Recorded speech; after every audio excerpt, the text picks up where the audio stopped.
ಈ chicken ready ಆದಮೇಲೆ ಕೆಲವು ಲ್ಯಾಬೊರೇಟರಿಕಲ್ ಟೆಸ್ಟ್ ಮಾಡಿ ನೋಡಿದಾಗ ಚಿಕನ್ ಮೀಟಲ್ಲಿ ಕೂಡ ಆಂಟಿಬಯೋಟಿಕ್ ರೆಸಿಡ್ಯೂಸ್ ಕಂಡು ಬಂದಿದೆ. ಬಟ್ ಈ ರೀಸೆಂಟ್ ಡೇಸಲ್ಲಿ ನಾವು ನೋಡಿದರೆ ತುಂಬ ಜನ ಚಿಕನ್ ಬಿಡ್ತಾ ಇದ್ದಾರೆ. ಅವರು ಯೂಶಲಿ ಹೇಳೋದೇನು, ಚಿಕನ್ ಗ್ರೋ ಮಾಡುವಾಗ ಅದಕ್ಕೆ ತುಂಬ ಹಾರ್ಮೋನ್ಸ್ ಹಾಕ್ತಾರೆ. ತುಂಬ ಜನರಲ್ಲಿ ತಪ್ಪು ಕಲ್ಪನೆ ಇದೆ, ಚಿಕನ್ ತಿಂದರೆ ತೂಕ ಜಾಸ್ತಿ ಆಗುತ್ತೆ. ಇಲ್ಲ, ಚಿಕನ್ ಆ್ಯಕ್ಚುಲಿ ವೆಯ್ಟ್ ರಿಡಕ್ಷನ್ಗೆ ತುಂಬ ಹೆಲ್ಪ್ಫುಲ್ ಆಗುತ್ತೆ. ನಮ್ಮ ಬಾಡಿ ಡೆವಲಪ್ಮೆಂಟ್ ಚೆನ್ನಾಗಾಗುತ್ತೆ. ನಮ್ಮ ಮೂಳೆಗಳಾಗಲಿ, ನಮ್ಮ ಜಾಯಿಂಟ್ಸ್, ನಮ್ಮ ಲಿಗಮೆಂಟ್ಸ್, ಟೆಂಡನ್ಸು, ಮಸಲ್ಸು, ನಮ್ಮ brain functions, A to Z, ನಮ್ಮ ಸ್ಕಿನ್ ಚೆನ್ನಾಗಿರಲಿಕ್ಕೆ, ನಮ್ಮ ಕೂದಲು ಚೆನ್ನಾಗಿರಲಿಕ್ಕೂ ಕೂಡ ಒಳ್ಳೆ ಪ್ರೋಟೀನ್ ಇರುವಂಥ ಆಹಾರಗಳು ತಗೋಬೇಕು. In that case chicken is one of the best choice. ಎಲ್ಲರಿಗೂ ನಮಸ್ಕಾರ. ನಾನು doctor Jitesh, Nisarga hospital, Sirsi.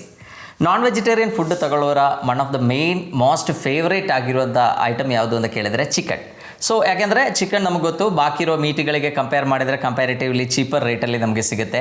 And ಅದು ಟೇಸ್ಟಿಯಾಗಿ ತುಂಬ ಡಿಫ್ರೆಂಟ್ ಟೈಪ್ಸ್ ಆಫ್ ಡಿಶಸ್ ಕೂಡ ಮಾಡ್ತಾರೆ. ಸೊ ಹಾಗಾಗಿ ಜಾಸ್ತಿ ನಾನ್ ವೆಜಿಟೇರಿಯನ್ಸ್ ತಗೊಳ್ಳೋ ಫುಡ್ ಇಸ್ ಚಿಕನ್. ಬಟ್ ಈ ರೀಸೆಂಟ್ ಡೇಸಲ್ಲಿ ನಾವು ನೋಡಿದರೆ ತುಂಬ ಜನ ಚಿಕನ್ ಬಿಡ್ತಾ ಇದ್ದಾರೆ. ಸೊ ಅದರ ಮೇನ್ ರೀಸನ್ ಏನು ಅಂತ ಕೇಳಿದರೆ, ಅವರು ಯೂಶಲಿ ಹೇಳೋದೇನು, ಚಿಕನ್ ಗ್ರೋ ಮಾಡುವಾಗ ಅದಕ್ಕೆ ತುಂಬ ಹಾರ್ಮೋನ್ಸ್ ಹಾಕ್ತಾರೆ. ಹಾರ್ಮೋನ್ಸ್ ಹಾಕಿದ್ದಕ್ಕೆ ಅದಕ್ಕೆ ವಿತಿನ್ ಒಂದು 30 ಡೇಸಲ್ಲಿ 2.5 kg ತೂಕ ಬರಬೇಕು ಅಂದರೆ ಹಾರ್ಮೋನ್ಸ್ ಫೀಡ್ ಮಾಡ್ತಾರೆ. ಆ್ಯಂಡ್ ಸೆಕೆಂಡ್ ಅಂದರೆ ಅದರಲ್ಲಿ ತುಂಬ ಆ್ಯಂಟಿಬಯೋಟಿಕ್ಸ್ ಯೂಸ್ ಮಾಡ್ತಾರೆ, ತುಂಬ ವ್ಯಾಕ್ಸಿನ್ಸ್ ಯೂಸ್ ಮಾಡ್ತಾರೆ. ಸೊ ಈ ಥರ ತುಂಬ ಕನ್ಫ್ಯೂಷನ್ಸ್ ಇದೆ. ಸೊ ಹಾಗಾಗಿ ತುಂಬ ಜನ ಚಿಕನ್ ತಿನ್ನೋದನ್ನು ಕಡಿಮೆ ಮಾಡಿದ್ದಾರೆ. ಸೊ ನಾನು ಈ ವಿಡಿಯೋದಲ್ಲಿ ಚಿಕನ್ ಆ್ಯಕ್ಚುಲಿ ತಿನ್ನಬಹುದಾ, ಅದರಲ್ಲಿ ಹಾರ್ಮೋನ್ಸ್ ಟ್ರೀಟ್ ಮಾಡ್ತಾರಾ, ಆ್ಯಂಟಿಬಯೋಟಿಕ್ಸ್ ಎಷ್ಟು ಯೂಸ್ ಮಾಡ್ತಾರೆ, ಆ್ಯಂಡ್ ಯಾರು ಚಿಕನ್ ತಿನ್ನಬಾರ್ದು, ಚಿಕನ್ ತಿನ್ನೋದಿದ್ರೆ ಅವರು ಹೇಗೆ ಆ ಚಿಕನ್ ತಗೋಬೇಕು ಅಂತ ನಿಮ್ಮೊಟ್ಟಿಗೆ ಶೇರ್ ಮಾಡ್ತಾನೆ. ಸೊ ವರ್ಲ್ಡಲ್ಲಿ ನೋಡಿದರೆ India is the 4th largest chicken producing country. ಅಂದರೆ ಇಡೀ ವರ್ಲ್ಡಲ್ಲಿ ಹೈಯೆಸ್ಟ್ ಚಿಕನ್ ಪ್ರೊಡ್ಯೂಸ್ ಮಾಡೋದು ಮತ್ತು ಹೈಯೆಸ್ಟ್ ಚಿಕನ್ ಕನ್ಸ್ಯೂಮ್ ಮಾಡುವಂಥ ಒಂದು ಕಂಟ್ರಿ, ದೇಶ ಯಾವುದು ಅಂತ ಕೇಳಿದರೆ ನಮ್ಮ ಭಾರತ. ಸೊ ಈಗ ಒಂದು ಚಿಕನ್ ಗ್ರೋ ಮಾಡುವಾಗ ಈಗ ನಮ್ಮಲ್ಲಿರುವ ಡೌಟ್ ಏನು, ಮೇನ್ಲಿ ಓಕೆ, ಒಂದು ಮರಿ ಏನಿದೆ, ಆ ಚಿಕ್ಕ ಏನಿದೆ, ಅದು ಬಂದಮೇಲೆ ವಿತಿನ್ 28 to 32 ಡೇಸ್ ಆ ಚಿಕನ್ ಅದು ತುಂಬ ದೊಡ್ಡದಾಗಿ ಅರೌಂಡ್ 2.5 kg ಮಾಡಿ ಮಾರ್ಕೆಟಿಗೆ ಸೇಲಿಗೆ ಬರುತ್ತೆ. ಸೊ ಇಷ್ಟೆಲ್ಲ ಗ್ರೋತ್ ಸಡನ್ ಆಗಿ ಆಗಲಿಕ್ಕೆ ಆ ಹಾರ್ಮೋನ್ ಇಂಜೆಕ್ಷನ್ಸು ಬೇಕೇ ಬೇಕು ಅಂತ ಒಂದು ಕನ್ಸೆಪ್ಟ್ ಇದೆ. ಸೊ ಬಟ್ ಅದು ತಪ್ಪು actually. So first of all ಅದು ಯಾಕೆ ತಪ್ಪು ಅಂದರೆ, ಈ ಚಿಕನ್ ಫಾರ್ಮಿಂಗ್ ಏನಿದೆ ಅದು ತುಂಬ ಖರ್ಚಿರುವಂಥ ಒಂದು ಫೀಲ್ಡ್ ಆ್ಯಕ್ಚುಲಿ. ಸೊ ಯಾಕೆಂದರೆ ಆ ಚಿಕನ್ದು ಫೀಡ್ ಏನಿದೆ ಅದರ ಒಂದು ಬ್ಯಾಗ್ಗೆ ಸುಮಾರು 2,000ದಿಂದ 2,500 ಒಳಗೆ ರೇಟ್ ಇದೆ. ಆ್ಯಂಡ್ ಚಿಕನ್ ತಿನ್ನೋದು ನೀವು ನೋಡಿದರೆ ಅದು ಎಷ್ಟು ಬೇಗ ಫೀಡ್ ತಿನ್ನುತ್ತೆ ನೋಡಿದರೆ, 1,000 ಕೋಳಿ ಇದ್ದರೆ ಲಾಸ್ಟಿಗೆ ಒಂದು 4 ಬ್ಯಾಗ್ ಸುಮಾರು 200 kg ಫೀಡನ್ನು ಖಾಲಿ ಮಾಡುತ್ತೆ. ಸೊ ಅದರ cost it self comes around 8,000 to 10,000 rupees ಒಂದು ದಿವಸಕ್ಕೆ ಅದು ಫೀಡ್ ಮಾಡುತ್ತೆ. ಸೊ ನಮಗೆಲ್ಲ ಗೊತ್ತು, ಈಗ ಸ್ಟಿರಾಯ್ಡ್ಸ್ ಇಂಜೆಕ್ಟ್ ಮಾಡೋದು ಅಥವಾ ಹಾರ್ಮೋನ್ಸ್ ಇಂಜೆಕ್ಟ್ ಮಾಡೋದು that is a very costly affair. ತುಂಬ ಅದಕ್ಕೆ ಖರ್ಚಾಗುತ್ತೆ. ಸೊ ಇದರದ್ದು ಕಾಸ್ಟ್ ನಾವು ನೋಡುವಾಗ ಒಂದು ಮರಿ ಒಂದು ಚಿಕ್ಕ ಏನಿದೆ ಅದು ಬಂದ ಮೇಲೆ ಅದನ್ನು ಗ್ರೋ ಮಾಡಿ ದೊಡ್ಡ ಮಾಡೋ ತನಕ 1 kg ರೆಡಿ ಆಗಲಿಕ್ಕೆ ಆಲ್ಮೋಸ್ಟ್ 70 to 80 ರೂಪೀಸ್ ಖರ್ಚು ಬರುತ್ತೆ. ಆ್ಯಂಡ್ ಚಿಕನ್ ಈಗ ನಮ್ಮ ಮಾರ್ಕೆಟಿಗೆ ಹೋಗಿ ನಾವು ಅಂಗಡಿಗೆ ಹೋಗಿ ಚಿಕನ್ ತಗೊಳ್ಳುವಾಗ ಮೇ ಬಿ 100-150 ರೂಪಾಯಿ 1 kg ಚಿಕನಿಗೆ ಇದ್ದರೆ, ಒಂದು ಫಾರ್ಮರ್ ಅಂದರೆ ಆ ಚಿಕನ್ನ ಗ್ರೋ ಮಾಡೋರು ಅದನ್ನು ಸೇಲ್ ಮಾಡೋ rate is around 80 to 100 rupees ಒಳಗೆ ಸೇಲ್ ಆಗುತ್ತೆ. ಸೊ ಅಷ್ಟೆಲ್ಲ ವೆರಿ ಮಿನಿಮಮ್ ಮಾರ್ಜಿನ್ ಇದ್ದಾಗ ಇಷ್ಟು ಕಾಸ್ಟ್ಲಿ ಆಗಿರುವಂಥ ಹಾರ್ಮೋನ್ಸು ಅಥವಾ ಇಷ್ಟು ಕಾಸ್ಟ್ಲಿ ಆಗಿರುವಂಥ ಸ್ಟಿರಾಯ್ಡ್ಸ್ ಏನಿದೆ ಯಾರಿಗೂ ಕೊಡೋಕ್ಕಾಗಲ್ಲ. That is the first and foremost thing. So ಹಾಗಾಗಿ ಚಿಕನಲ್ಲಿ ಸ್ಟಿರಾಯ್ಡು ಅಥವಾ ಹಾರ್ಮೋನ್ಸ್ ಇದೆಯಂತ ಕನ್ಸೆಪ್ಟ್ ಏನಿದೆ ಅದನ್ನು ನಾವು ಕಂಪ್ಲೀಟ್ಲಿ ಬಿಡ್ಬೋದು. That is the first thing. And ಎರಡನೇದು, ಯಾಕೆ ಈ chicken within short period of time ಇಷ್ಟೆಲ್ಲ ಗ್ರೋತ್ ಆಗುತ್ತೆ ಅಂದರೆ, ಅದರದ್ದು ಮೇನ್ ರೀಸನ್ ಈಸ್ ಒಂದು ಅದರ ಫೀಡ್. ಸೊ ಅದರ ಫೀಡ್ ಏನಿದೆ ತುಂಬ ನ್ಯೂಟ್ರಿಷಿಯಸ್ ಆಗಿರುತ್ತೆ. ಸೊ ಅದರಲ್ಲಿ ನಮಗೆಲ್ಲ ಗೊತ್ತು, ಮೇನ್ ಒಂದು ಇಂಗ್ರೀಡಿಯೆಂಟ್ ಅಂದರೆ ಜೋಳ ಇರುತ್ತೆ, ಹೈ ಕ್ಯಾಲರಿ ಇರುವಂಥ ಜೋಳ ಇರುತ್ತೆ, ಅದರಲ್ಲಿ ಸೋಯಾಬೀನ್ ಇರುತ್ತೆ. ಆ್ಯಂಡ್ ಫ್ಯಾಟ್ ಸಲುವಾಗಿ ಡಿಫ್ರೆಂಟ್ ಆಯಿಲ್ಸ್ ಯೂಸ್ ಮಾಡಿರ್ತಾರೆ.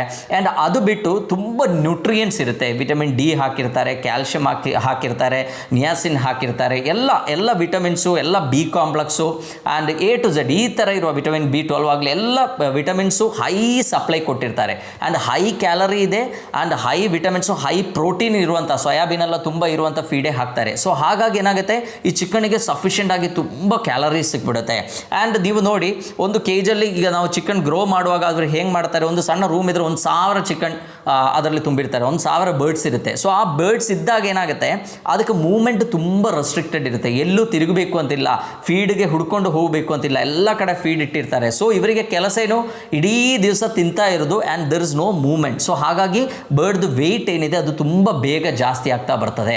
ಸೊ ಹಾಗಾಗಿ ಇಮ್ಮಿಡಿಯೇಟ್ಲಿ ಗ್ರೋತ್ ಆಗಿ ನಮಗೆ ಈ ಒಂದು 2.5 kg ವೆಯ್ಟ್ ಏನಿದೆ ಅದು ಇಮ್ಮಿಡಿಯೇಟ್ಲಿ ಸಿಗ್ಬಿಡುತ್ತೆ. ಅದು ಬಿಟ್ಟು ಅದಕ್ಕೆ ಒಂದು ಫಾರ್ಮರ್ ಅದನ್ನು ಗ್ರೋ ಮಾಡುವಾಗ ಎಷ್ಟು ಕಡಿಮೆ ಖರ್ಚಲ್ಲಿ ಅದನ್ನು ಗ್ರೋ ಮಾಡಲಿಕ್ಕೆ ಮಾಡೋದಕ್ಕೆ ಆಗುತ್ತೆ ಅಂತ ನೋಡ್ತಾರೆ. ಸೊ ಈ ಥರ ಕಾಸ್ಟ್ಲಿ ಆಗಿರುವ ಹಾರ್ಮೋನ್ಸ್ ಎಲ್ಲ ಇಂಜೆಕ್ಟ್ ಮಾಡಿದ್ರೆ that will never work out. So hormones inject ಮಾಡ್ತಾರೆ ಅಂತ ಆ ಒಂದು ಕನ್ಸೆಪ್ಟ್ ಏನಿದೆ ಅದನ್ನು ನಾವು like we can keep it aside. ಮತ್ತೊಂದು ಚಿಕನ್ದು ತೂಕ ಇಷ್ಟೆಲ್ಲ ಬೇಗ like within a span of 28-30 ಡೇಸಲ್ಲಿ ಇಷ್ಟೆಲ್ಲ ತೂಕ ಬರಲಿಕ್ಕೆ ಇರುವಂಥ ಕಾರಣ ಏನು ಅಂತ ಕೇಳಿದರೆ ಅದರದ್ದು ಪ್ಯಾರೆಂಟ್ಸ್ ಆ್ಯಕ್ಚುಲಿ. ಈಗ ನೀವು ನೋಡಿ ತಂದೆ ತಾಯಿ ತುಂಬ ಒಳ್ಳೆ ಹೈಟ್ ಇರೋರು, ಒಳ್ಳೆ ಪರ್ಸ್ನಾಲಿಟಿ ಇರೋರಾದರೆ ಅವರ ಮಕ್ಕಳು ಕೂಡ ಸ್ವಲ್ಪ ಒಳ್ಳೆ ಪರ್ಸ್ನಾಲಿಟಿ ಇರುವಂಥ ಸಾಧ್ಯತೆ ಇದೆ. ಆ್ಯಂಡ್ ಅದೇ ಥರ ತಂದೆ ತಾಯಿದು ಹೈಟ್ ತುಂಬ ಕಡಿಮೆ ಇದೆ, ವೆರಿ ಲೀನ್ ಇದ್ದಾರೆ ಅಂದರೆ ಅವರ ಮಕ್ಕಳು ಕೂಡ ಅದೇ ಥರ ಆಗುವಂಥ ಸಾಧ್ಯತೆ ಇದೆ. ಸೊ ಎಷ್ಟೋ ವರ್ಷಗಳಲ್ಲಿ ಈ ಫೀಲ್ಡಲ್ಲಿ ಆಗಿರುವಂಥ ರಿಸರ್ಚಸಲ್ಲಿ ಅವರು ಏನು ಮಾಡಿದ್ದಾರೆ ಅಂದರೆ ಒಳ್ಳೆ ಹೆಲ್ತಿಯಾಗಿ ಒಳ್ಳೆ ಸೈಜ್ ಬರುವಂಥ ಬರ್ಡ್ಸನ್ನು ಬ್ರೀಡ್ ಮಾಡಿ ಮಾಡಿ ಮಾಡಿ ಮಾಡಿ ಈಗ ಬರುವಂಥ ಬ್ರಾಯ್ಲರ್ ಚಿಕನ್ಸ್ ಏನಿದೆ ಅದರದ್ದು ಸೈಜ್ ಏನಿದೆ ಅದು ಆಟೋಮೆಟಿಕಲಿ ದೊಡ್ಡ ಆಗ್ತಾ ಇದೆ. ಸೊ ನಾನು ಹೇಳಿದ ನಿಮಗೆ ಗೊತ್ತಾಗಿರ್ಬೋದು, ಆ ಪ್ಯಾರೆಂಟ್ಸ್ ಹೇಗಿರುತ್ತೋ ಅದೇ ಥರ ಮರಿ ಇರುತ್ತೆ. ಸೊ ಅದೇ ಥರ ಬ್ರೀಡಿಂಗ್ ಮಾಡಿ ಮಾಡಿ ಈ ಬ್ರಾಯ್ಲರ್ ಚಿಕನ್ ಏನಿದೆ ಅದು ಮೇನ್ಲಿ ನಾವು ಫ್ಲೆಶ್ಗೆ ಯೂಸ್ ಮಾಡ್ತೀವಿ. ಸೊ ಅದರದ್ದು ಸೈಜು ತುಂಬ ಚೆನ್ನಾಗಿ ಬರಬೇಕು. ದರ್ ಆರ್ ಡಿಫ್ರೆಂಟ್ ಟೈಪ್ಸ್ ಇದೆ, ಬ್ರಾಯ್ಲರ್ ಚಿಕನ್ಸ್ ಇದೆ ಆ್ಯಂಡ್ ಲೇಯರ್ಸ್ ಇದೆ, ಮೊಟ್ಟೆಗಾಗಿ ನಾವು ಬಳಸುವಂಥ ಕೋಳಿ ಕೂಡ ಇದೆ. ಸೊ ಎಲ್ಲದರದ್ದು ಡಿಫ್ರೆಂಟ್ ಆಗಿರುತ್ತೆ. ಸೊ ಈ ರಿಸರ್ಚಸ್ಸಿಂದ ಆ ಸೈಜು ದೊಡ್ಡ ಆಗಿದೆ ಆ್ಯಂಡ್ ಅದರೊಟ್ಟಿಗೆ ಅದಕ್ಕೆ ಸಿಗುವಂಥ ಫೀಡ್, ಹೈ ಫೀಡ್ ಕೂಡ ಸಿಕ್ಕಿದಾಗ ಆ ಸೈಜ್ ಏನಿದೆ ಅದು ತುಂಬ ಜಾಸ್ತಿ ಆಗುತ್ತೆ, ವೆಯ್ಟ್ ಕೂಡ ತುಂಬ ಜಾಸ್ತಿ ಆಗುತ್ತೆ. ಆ್ಯಂಡ್ ಸೆಕೆಂಡ್ ಮೇನ್ ಪ್ರಾಬ್ಲಮ್ ಏನು ಅಂದರೆ ಆ್ಯಂಟಿಬಯೋಟಿಕ್ಸ್ ಯೂಸ್ ಮಾಡ್ತಾರಾ ಕೇಳಿದರೆ ಆ್ಯಂಟಿಬಯೋಟಿಕ್ಸ್ ಯೂಸ್ ಮಾಡ್ತಾರೆ. ಸೊ ಆ ಇನಿಷಿಯಲಿ ಮರಿ ಬಂದಾಗ ಆ ಚಿಕನ್ ಆ ಬರ್ಡ್ಸ್ದು ಮರಿ ಬಂದಾಗ ಅದಕ್ಕೆ ಇನಿಷಿಯಲಿ ಆ್ಯಂಟಿಬಯೋಟಿಕ್ಸ್ ಕೊಟ್ಟಿರ್ತೀವಿ. ಯೂಶಲಿ ಯಾಕೆಂದರೆ ಅದು ಬೇರೆ ಕಡೆಯಿಂದ ಬಂದಿರ್ತದೆ. ಒಂದು ಕಾಯಿಲೆ ಬಂದರೆ ಸಾಕು, ಒಂದಕ್ಕೆ ಕಾಯಿಲೆ ಬಂದು ಅದು ಏನಾದರೂ ಬ್ಯಾಕ್ಟೀರಿಯಲ್ ಇನ್ಫೆಕ್ಷನ್ಸ್ ಆದರೆ ಇಮ್ಮಿಡಿಯೇಟ್ಲಿ ಅದು ಸ್ಪ್ರೆಡ್ ಆಗಿ ಎಲ್ಲದಕ್ಕೂ ಬಂದು ಎಲ್ಲ ಸತ್ತೋಗೋ ಸಾಧ್ಯತೆ ಇದೆ. ಸೊ ಹಾಗಾಗಿ ಆ್ಯಂಟಿಬಯೋಟಿಕ್ಸ್ ಹಾಕ್ತಾರೆ. ಆ್ಯಂಡ್ ಈ ಚಿಕನ್ ರೆಡಿ ಆದಮೇಲೆ ಕೆಲವು ಲ್ಯಾಬೊರೇಟರಿಕಲ್ ಟೆಸ್ಟ್ ಮಾಡಿ ನೋಡಿದಾಗ ಚಿಕನ್ ಮೀಟಲ್ಲಿ ಕೂಡ ಆ್ಯಂಟಿಬಯೋಟಿಕ್ ರೆಸಿಡ್ಯೂಸ್ ಕಂಡು ಬಂದಿದೆ. ಬಟ್ ಅದು ನಾವು ಕಂಪೇರ್ ಮಾಡಿ ನೋಡಿದರೆ ಅದು ತುಂಬ ಜಾಸ್ತಿ ಅಂತ ನಮಗೆ ಹೇಳಲಿಕ್ಕಾಗಲ್ಲ. ಇಂಡಿಯನ್ ಸ್ಟ್ಯಾಂಡರ್ಡ್ಸ್ ಏನಿದೆ, ಗೌರ್ಮೆಂಟ್ ಸ್ಟ್ಯಾಂಡರ್ಡ್ಸ್ ಏನಿದೆ ಅದರ ಪ್ರಕಾರ ಇರುವ ರೆಸಿಡ್ಯೂಸ್ ಅಷ್ಟೇ ಬರ್ತಾ ಇದೆ. ಆ್ಯಂಡ್ ಈ ರೀಸೆಂಟ್ ಡೇಸಲ್ಲಿ ಈ ಆ್ಯಂಟಿಬಯೋಟಿಕ್ ಯೂಸೇಜ್ ಕೂಡ ತುಂಬ ಕಡಿಮೆ ಆಗಿದೆ. ಆ್ಯಂಡ್ ಇನಿಷಿಯಲಿ ಮರಿ ಇರುವಾಗ ಆ್ಯಂಟಿಬಯೋಟಿಕ್ ಹಾಕ್ತಾರೆ ಬಿಟ್ಟರೆ ಮತ್ತು ಅದಾದಮೇಲೆ like through out that cycle ಏನಾದರೂ ಇನ್ಫೆಕ್ಷನ್ಸ್ ಬಂದರೆ ಮಾತ್ರ ಆ್ಯಂಟಿಬಯೋಟಿಕ್ಸ್ ಹಾಕ್ತಾರೆ, ಇಲ್ಲಾಂದರೆ ಆ್ಯಂಟಿಬಯೋಟಿಕ್ಸ್ ರೆಗ್ಯುಲರ್ಲಿ ಯೂಸ್ ಮಾಡಲ್ಲ. ಯೂಶಲಿ ಈ ಥರ ಬರ್ಡ್ಸನ್ನು ಗ್ರೋ ಮಾಡುವಾಗ ಯೂಸ್ ಮಾಡುವಂಥ ಆ್ಯಂಟಿಬಯೋಟಿಕ್ಸ್ ಯಾವುದು ಅಂದರೆ ನಿಯೋಮೈಸಿನ್ ಯೂಸ್ ಮಾಡ್ಬೋದು, ಡಾಕ್ಸಿಸೈಕ್ಲಿನ್, ಸಿಪ್ರೋಫ್ಲಾಕ್ಸಸಿನ್ ಈ ಥರ ಆ್ಯಂಟಿಬಯೋಟಿಕ್ಗಳನ್ನು ಯೂಸ್ ಮಾಡ್ತಾರೆ. ಬಟ್ ಅದು ಇನಿಷಿಯಲಿ ಯೂಸ್ ಮಾಡ್ತಾರೆ. ಸೊ ಆ ಮೀಟಲ್ಲಿ ಲೈಕ್ ಇದರದ್ದು ರೆಸಿಡ್ಯೂಸ್ ಇದೆಯಾ ಅಂತ ಕೇಳಿದರೆ ಕೆಲವು ರಿಸರ್ಚರ್ಸಲ್ಲಿ ರೆಸಿಡ್ಯೂಸ್ ಇದೆ. ಬಟ್ ನಮ್ಮ ಒಳ್ಳೆ ಪ್ರಾಕ್ಟೀಸ್ ಏನು ಅಂದರೆ we are very safe eaters. Actually ನಮ್ಮ ಕುಕಿಂಗ್ ಮೆಥಡ್ಸ್ ಏನಿದೆ, ಈಗ ನಾವೊಂದು USA ಅಥವಾ ವೆಸ್ಟರ್ನ್ ಕಂಟ್ರೀಸಿಗೆ ಹೋದರೆ ಅವರು they don't cook it properly. Actually ಅಷ್ಟೊಂದು ಚೆನ್ನಾಗಿ ಕುಕ್ ಮಾಡಲ್ಲ. ನಾವು ಸ್ಟೀಕ್ ಅಂತೆಲ್ಲ ಹೇಳ್ತೀವಲ್ಲ, ಸೊ ಅದರಲ್ಲೆಲ್ಲ ಅಂದರೆ ಕುಕ್ಕಿಂಗ್ ಅಷ್ಟೊಂದು ಆಗಿರಲ್ಲ. ಬಟ್ ನಮ್ಮ ಇಂಡಿಯನ್ ಪ್ರಾಕ್ಟೀಸಸಲ್ಲಿ ನಾವೇನು ಮಾಡ್ತೀವಿ, ತುಂಬ ಚೆನ್ನಾಗಿ ಬಿಸಿ ಮಾಡಿ ತಗೊಳ್ತೀವಿ. ಸೊ ಹಾಗಾಗಿ ಅದರದ್ದು ಇಲ್ ಇಫೆಕ್ಟ್ಸ್ ಅಷ್ಟೊಂದು ಬರುವಂಥ ಸಾಧ್ಯತೆ ಏನಿದೆ ಅದು ತುಂಬ ಕಡಿಮೆ. ಆ್ಯಂಡ್ ಯೂಶಲಿ ಇದರದ್ದು ಆ್ಯಂಟಿಬಯೋಟಿಕ್ಸ್ ಪ್ರೆಸೆನ್ಸ್ ಕೂಡ ಜಾಸ್ತಿ ಕಂಡು ಬರೋದು ಅದರದ್ದು ಲಿವರಲ್ಲಿ. ಸೊ ನಿಮಗೆ ಇಷ್ಟ ಅಲ್ಲ ಅಂದರೆ liver you can discard. So ಲಿವರ್ಗೆ ಭಾಳಷ್ಟು ನ್ಯೂಟ್ರಿಷನಲ್ ವ್ಯಾಲ್ಯೂಸ್ ಇದೆ. ಈವನ್ ಲೈಕ್ ಫುಡ್ಡಿಂದ ನಮಗೆ ವಿಟಮಿನ್ ಡಿ ಎಲ್ಲ ಸಿಗಬೇಕು ಅಂದರೆ liver is one of the best actually. But okay, ಅದರಲ್ಲಿ ಆ್ಯಂಟಿಬಯೋಟಿಕ್ ಕಂಟೆಂಟ್ ಜಾಸ್ತಿ ಇದ್ದರೆ ನಾವು ಅದನ್ನು ಕಂಪ್ಲೀಟ್ಲಿ ಡಿಸ್ಕಾರ್ಡ್ ಮಾಡ್ಬೋದು.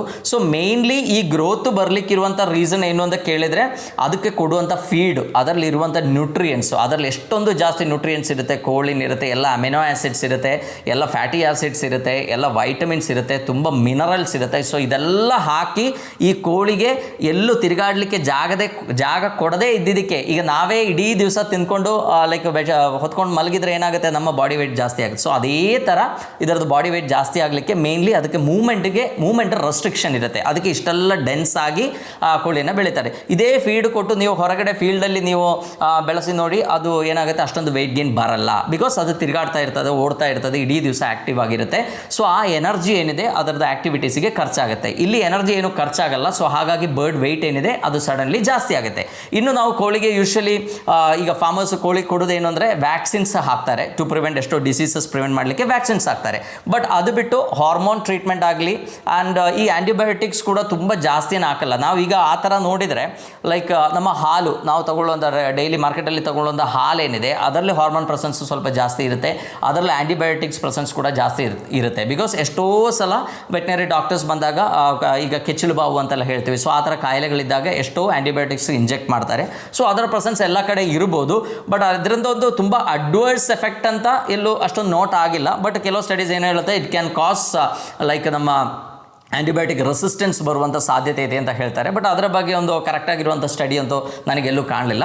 ಸೊ ಕಂಪ್ಯಾರಿಟಿವ್ಲಿ ನಾವು ನೋಡಿದರೆ ಚಿಕನ್ ಮೀಟ್ ಏನಿದೆ that is very safe to eat. ಈಗ ನೆಕ್ಸ್ಟು ಚಿಕನ್ ನಾವು ತಿಂದರೆ ಏನೇನು ಹೆಲ್ತ್ ಬೆನಿಫಿಟ್ಸ್ ಇದೆ, ಇದರದ್ದು ನ್ಯೂಟ್ರಿಷನಲ್ ವ್ಯಾಲ್ಯೂಸ್ ಏನಿದೆ ಅಂತ ನೋಡೋಣ. ಸೊ ಈಗ ಒಂದು 100 ಗ್ರಾಮ್ಸ್ ಚಿಕನಲ್ಲಿ ಒಂದು ಕ್ಯಾಲರಿ ವೈಸ್ ನೋಡಿದರೆ ಅರೌಂಡ್ 150 ಕಿಲೋ ಕ್ಯಾಲರೀಸ್ ಇದೆ. ಅದರದ್ದು ಪ್ರೋಟೀನ್ ಏನಿದೆ ಅರೌಂಡ್ 30 ಗ್ರಾಮ್ಸ್ ಪ್ರೋಟೀನ್ ಸಿಗುತ್ತೆ. ಫ್ಯಾಟ್ ಪರ್ಸೆಂಟೇಜ್ ತುಂಬ ಕಡಿಮೆ ಇದೆ, ಅರೌಂಡ್ 4 to 5 ಅಷ್ಟೇ ಫ್ಯಾಟ್ ಪರ್ಸೆಂಟೇಜ್ ಇರುತ್ತೆ. ಆ್ಯಂಡ್ ಇದು ಬಿಟ್ಟು ನಮಗೆ ಬೇಕಾಗಿರುವಂಥ ಎಷ್ಟೋ ನ್ಯೂಟ್ರಿಯೆಂಟ್ಸ್, ನಿಯಾಸಿನ್ ಇರ್ಬೋದು, selenium, phosphorus, vitamin B6, B12, zinc, riboflavin, thiamine, potassium, copper, ಈ ಥರ ಎಲ್ಲ ನ್ಯೂಟ್ರಿಯೆಂಟ್ಸ್ ಕೂಡ ನಮಗೆ ಈ ಚಿಕನ್ ಮೀಟಲ್ಲಿ ನಮಗೆ ಸಿಗುತ್ತೆ. ಆ್ಯಂಡ್ ಇದರದ್ದು ಮೇನ್ ಅಡ್ವಾಂಟೇಜ್ ಏನಂದರೆ ನಮಗೆ ಗೊತ್ತು, ನಮ್ಮ ಬಾಡಿ ವೆಯ್ಟ್ ಕಂಟ್ರೋಲ್ ಆಗಬೇಕು, ನಮ್ಮ ಬೊಜ್ಜು ಕರಗಿಸ್ಬೇಕು ಅಂದರೆ ನಾವೇನು ಮಾಡಬೇಕು, ಲೋ ಕಾರ್ಬೋಹೈಡ್ರೇಟ್ ಇರುವಂಥ ಆಹಾರ ತಗೋಬೇಕು. ಅದರ ಒಟ್ಟಿಗೆ ಸ್ವಲ್ಪ ಜಾಸ್ತಿ ಪ್ರೋಟೀನ್ ಇರುವಂಥ ಆಹಾರಗಳು ಕೂಡ ತಗೋಬೇಕು. ಆವಾಗ ಮಾತ್ರ ನಮ್ಮ ಬಾಡಿಗೆ ಬೇಕಾಗಿರುವಂಥ ಅಮಿನೋ ಆ್ಯಸಿಡ್ ಸಿಗುತ್ತೆ, ನಮ್ಮ ಬಾಡಿಯಲ್ಲಿ ಮಸಿಲ್ ಡೆವಲಪ್ ಆಗುತ್ತೆ. So chicken breast is one of the best. ಅದಕ್ಕೆ ಈಗ ಎಷ್ಟೋ ಜನ ವೆಯ್ಟ್ ರಿಡಕ್ಷನ್ಗೆ, ಎಷ್ಟೋ ಜನ ಜಿಮ್ಗೆ ಹೋಗಿ 6 ಪ್ಯಾಕ್ ಮಾಡಲಿಕ್ಕೆ ಹೋಗೋರೆಲ್ಲ ಅವ್ರದ್ದು ಮೇನ್ ಫುಡ್ ಏನು ಅಂತ ಕೇಳಿದರೆ ಈ ಚಿಕನ್ ಬ್ರೆಸ್ಟ್ ಪೀಸ್ ಅವರು ತಗೊಳ್ತಾರೆ. ಆ್ಯಂಡ್ ಅದು ತಗೊಳ್ಳುವಾಗ ನಮ್ಗೆ ಇಷ್ಟೆಲ್ಲ ನ್ಯೂಟ್ರಿಯೆಂಟ್ಸ್ ಸಿಗುತ್ತೆ, ಒಳ್ಳೆ ಪ್ರೋಟೀನ್ ಸಿಗುತ್ತೆ. ನಮ್ಗೆ ಗೊತ್ತು ನಮ್ಮ ತೂಕ ಎಷ್ಟಿದೆಯೋ ಅಷ್ಟು ಗ್ರಾಮ್ ಪ್ರೋಟೀನ್ ನಮಗೆ ಬೇಕು. ಸೊ ಅರೌಂಡ್ ಚಿಕನ್ ಮೀಟ್ ಏನಿದೆ ಒಂದು 100 to 200 ಗ್ರಾಮ್ಸ್ ನೀವು ತಗೊಂಡ್ರೆ ಅರೌಂಡ್ 60 ಗ್ರಾಮ್ಸ್ ಆಫ್ ಪ್ರೋಟೀನ್ ನಮಗೆ ಸಿಗುತ್ತೆ.